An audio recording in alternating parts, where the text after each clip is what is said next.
Topic is suicide among African Americans, and we're talking to Dr. Cupid Poe. And Dr. Poe, we've got about 6 minutes before we end this show for today.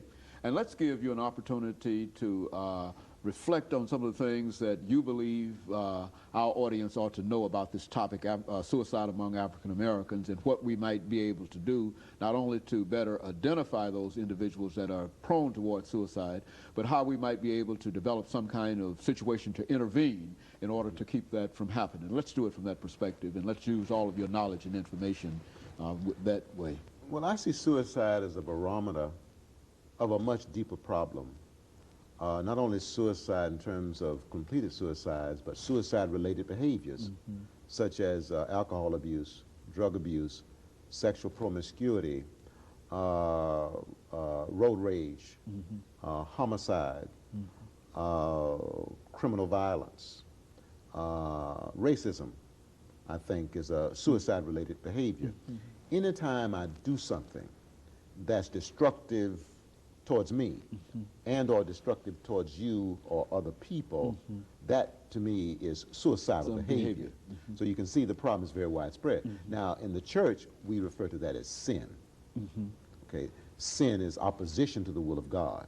So then the number one problem in the nations today very clearly is self-centered behavior. Sin. Sin. Say it. Sin. Sin. Sin. That's the number one problem in the nation. And the level of sin right now, I think, is higher than it's been in a long time. Oh, good.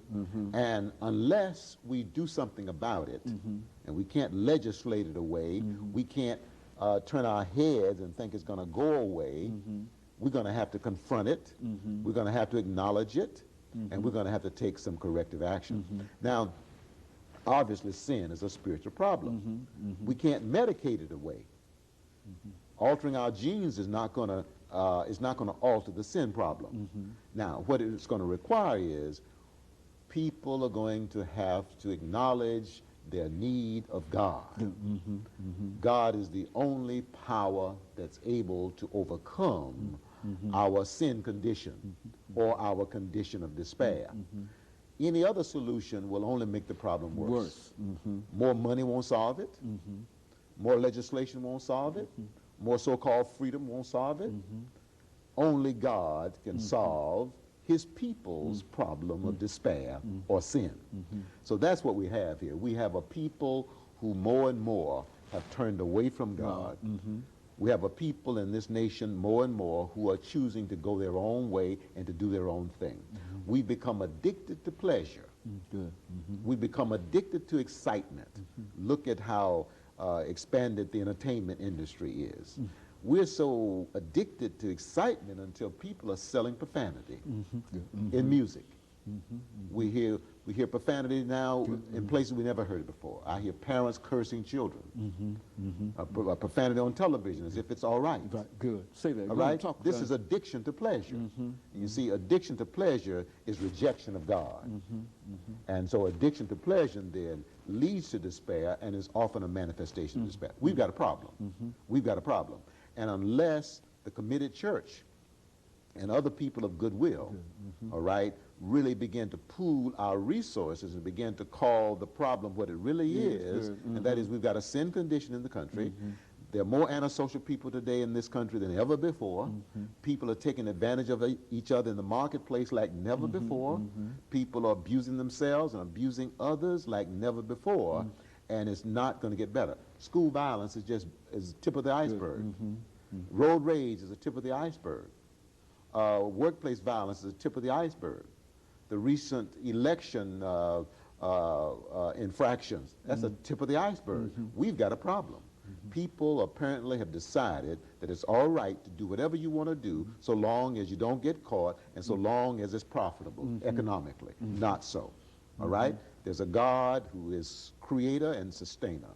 And unless we conform to what he expects, then the result is despair, and therefore suicide, homicide, or both. And of course, Dr. Poe, what you're also saying is that this is it's a sin problem, but it's a spiritual problem, I think, more than Yes. anything. And I think to understand it from a spiritual perspective, that the man is spiritual as well as physical, and to understand it from there, I think it takes away all of those things that folks have in opposition. You know, folks don't have sin, tax sin, and people don't want to be told that they're sinful, you see. But that's go true. on, yeah. But That's true. Now, you're right. It's what we sin, but we, well, I mean, I think the word spiritual is a more acceptable word. Okay? But I think we need to be honest with ourselves. Spiritual and sin are two ways of saying the same thing. Okay? All right. The main thing is to acknowledge the fact that we've got a problem and only God and us working together can solve it. Very good. All right. And of course, Dr. Poe, we've got about 45 seconds here today, but we just want to thank you for bringing us that excellent information about suicide, and especially opening our minds in reference to despair and self-destructive behavior, and to understand that suicide is much more widespread than any of us ever thought it was. Yes, and by the way, until we begin to research more the impact of despair and how it manifests itself in so many different ways, we're still going to be in the dark in many ways about suicide. Very good. And of course, let me thank you for coming by and giving us that excellent information this morning. And let me encourage our audience to tune in again next week for another informative edition of Comments. Thank you and good morning.